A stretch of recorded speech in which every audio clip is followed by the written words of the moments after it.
How do steroids work? Common street names: roids, juice, stack. I'm talking about anabolic steroids. You've heard about these in the press. Professional athletes getting caught every single day. Skinny guys miraculously gaining a load of muscle. What's the big deal? Well, before we go forward, let's get our definition straight. The normal definition of a steroid is any of a large class of compounds with a characteristic structure of 4 rings. 3 of them are 6-membered and 1 is 5. They include many hormones, alkaloids, and vitamins. The specific steroid itself will depend on the actual configuration and the specific elements that are attached to the actual structure. The key is to remember that it has 4 rings. 4 rings. There are lots and lots of steroids in the human body. One that you might be familiar with is cholesterol. Cholesterol is a steroid found in all of the cells in the human body. Cholesterol is a component of the lipid bilayer found in all of the human cells. The male hormone testosterone is also a steroid. You should remember this for later. This video is about anabolic steroids. Anabolic means the construction or constructive metabolism, i.e. growth. And more specifically, we're going to be talking about anabolic androgenic steroids, AAS. An androgen is a male sex hormone. Most anabolic androgenic steroids are very similar to the naturally occurring male sex hormone, testosterone. They are chemical messengers that go around the body and attach to cellular receptors found inside of the cell that will trigger specific cascades that initiate or produce highly specific processes in our bodies. They're found within the cells because steroids are lipid soluble, so they can actually cross over the lipid bilayer. The details are highly complex because different locations within our bodies have different receptors or different amounts of receptors. So what that means is if you have a steroid or a number of steroids circulating through your body, perhaps my shoulder, the cells that comprise my shoulder, this is a very simplistic view, have, let's say, 10 receptors. So the testosterone or the steroid can bind to my shoulder and it can do its effect on my shoulder utilizing 10 receptors. However, on my chest, I only have 2 receptors. Testosterone is the male sex hormone responsible for developing the masculine features seen in males, such as facial hair, deeper voice, increased skeletal muscle, and muscle mass. Testosterone causes androgenic and anabolic effects. So that basically means masculinity or mascularizing and growth. Testosterone does this by binding to its receptors, and then the receptor will initiate transcription and translation of proteins that will produce all of the androgenic and anabolic effects. Then these proteins will bind to their receptors. Therefore, it's a cascade effect. So it's testosterone going to bind to a receptor within the cell. Then that receptor with the hormone attached to it, or without the hormone attached, sometimes it detaches. The receptor will then travel to the nucleus. The nucleus will then be activated. The receptor acts as a transcription factor, and in the nucleus, you'll have the cell being programmed to basically produce more proteins, and those proteins then will go around that cell locally as well throughout the body and produce more effects, which will be androgenic and anabolic.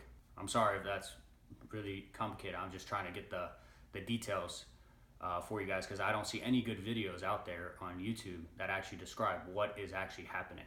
And me being a biochemist as well as a medical student, I feel I would be doing a disservice to you if I did not get into the nitty-gritty details and try to explain it to you. But if you are following me up to here, of course you realize that This is extremely complex and complicated. I could get into way more detail than this, but this will suffice for this discussion today. Males produce much more testosterone than females. And that explains why men have the features we have. Men are usually bigger, hairier, and stronger. If you're into the numbers, men produce 7 to 8 times more testosterone than women. Now that we know that about testosterone, we know how it works. Let's discuss something that should be pretty obvious.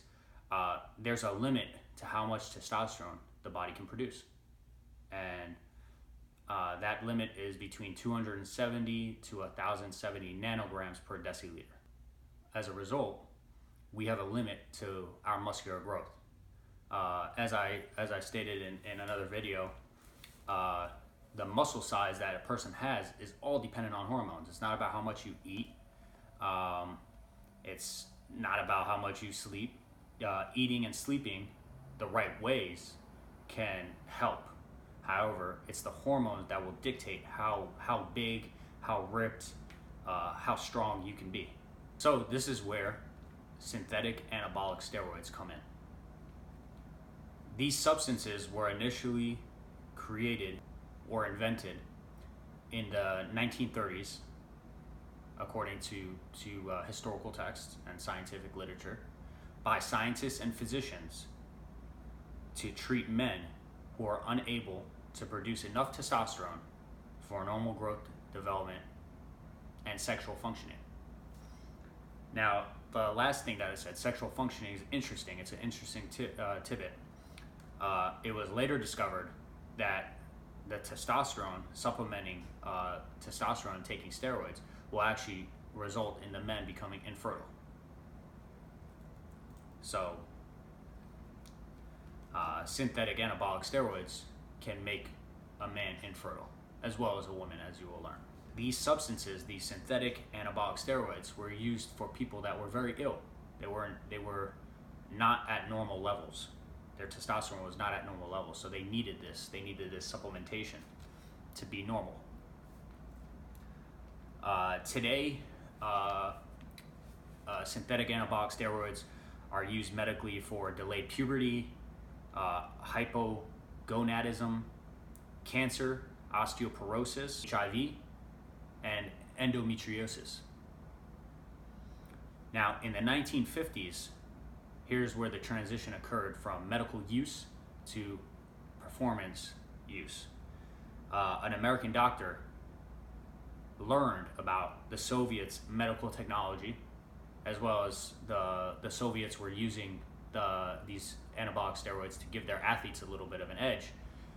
So this American doctor named Dr. Ziegler discovered this, and he popularized steroids for sports. Starting in the 1950s, basically steroids started being used for sport enhancement.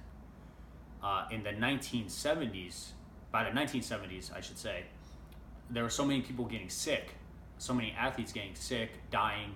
The International Olympic Committee banned steroids in 1975. What does the typical steroid user do? Steroid users will inject or ingest tablets that can contain 10 to 100 times the medical dose. Let's take a look at how the body works in terms of muscle growth, because that's another piece of information that's critical for this discussion. There's a lot of misinformation out there. So muscle fibers are essentially like strings that are parallel to one another, and when the muscle contracts, these fibers, these strings that are parallel to one another, essentially pull in, and that's the muscle contraction. It's pulling the muscle, tightening the muscle, and as you work out and you exercise, there's little tiny breaks in those fibers, and what happens is when you have those breaks, the cells are programmed to fix those breaks by producing proteins. The proteins will come in and strengthen those fibers, and you'll essentially grow your muscle. and this is called muscular hypertrophy. This is why after strenuous activity, you feel sore, you feel tired, fatigued. You can't do that strenuous activity until you heal, and that's the natural way of that's what naturally occurs when you exercise or when you train. The muscle fibers are broken down slightly, and your body via your hormones will repair the muscle fibers with proteins, which we discussed earlier in the video. I discussed a very key point. I said that the muscle will grow. That means that there's no new muscle cells being formed. If there's new muscle cells being formed, that's called muscular hyperplasia. And scientifically, it's accepted, it's commonly thought that there is no muscular hyperplasia occurring, only muscular hypertrophy. And that's why genetics plays such a big role, because you increase the size of the muscles that you were born with. So you were born with a certain amount of muscular cells in your body for each particular muscle, and those muscles will just grow. Naturally, you can only have a certain amount of protein being produced that could result in going to your muscles and creating growth. So there's a natural limit to how big you can get. The size and strength of your muscle fibers will be dependent on the load that you're putting onto your muscle fibers. So the goal when you're training, this video is not about training, it's just to teach you about steroids. The goal when you train should be to try to increase the load safely. Increased load will result in stronger and bigger muscle fibers. Now, why do people take anabolic steroids? Anabolic steroids can dramatically increase the amount of protein that is being made and can speed up the repair and recovery of these muscle fibers, making them super strong and much bigger, much faster. Studies out there that show that even without exercise, steroids can result in increased muscle mass. The studies were done on animals. However, of course, this translates into humans. Therefore, it's quite fascinating that a person doesn't even need to really exercise and they will increase their muscle mass with steroids. This may sound great, but as is the case with most things in life, there is a price that any person must pay for any action. Steroid use comes at a high price, perhaps the ultimate price, a person's health. Here are some common risks and side effects. As I discussed before, the hormones in your body affect every single cell in your body. By putting steroids in an individual's body, it's going to affect every single cell in the body. And it literally wreaks havoc on the cells, the organs, and the whole body. Some common side effects which you may or may not know about: severe acne, oily skin and hair, hair loss, liver disease, tumors and cysts, kidney disease, heart disease, heart attack and stroke, extreme aggression, suicidal thoughts, high blood pressure, gynecomastia, which means you're getting abnormal mammary gland production in a man. So women are supposed to have that. That has to be removed, surgically removed. It doesn't go away. Testicular atrophy, shrinkage of your testicles. Azoospermia, which means no sperm production. Excess facial or body hair. Infections due to injections. In women, you get the same as above, as well as deepening of the voice, increased clitoris size. A woman will develop something like a micropenis. Menstrual cycle irregularities. All of this is caused by interfering with nature by using anabolic steroids. Scientifically, it has been shown that even after one steroid cycle, the human body never goes back to normal. The testosterone levels of a former steroid user are forever lowered. In some cases, the steroid user must permanently stay on steroids just to sustain normal levels. If you're a young teenager or a young adult and you don't know what the effects of steroids are and you decide to take steroids, and in the future you don't have medical insurance, you don't have any medical coverage, you won't even have normal testosterone. You won't have normal testosterone levels. You won't even be at the level of a normal male. So it'd be horrific, and it is horrific for some folks. It is known that due to the unnatural supplementation of testosterone or other anabolics, the human body stops its own natural production of testosterone and other hormones. And even after stopping steroid use, the body never fully recovers its natural production. Moreover, the increased amount of testosterone reduces the amount of receptors needed within the cell. And in return, a steroid user will be desensitized and have a weaker response to the same amount of testosterone as compared to the average human. Thus, if you ever needed any extra persuasion not to do illegal drugs of any kind, but for the sake of this video, steroids, then the potential for irreversible damage, uncontrollable changes mentally and physically, and even death should be it. Thank you for watching my video.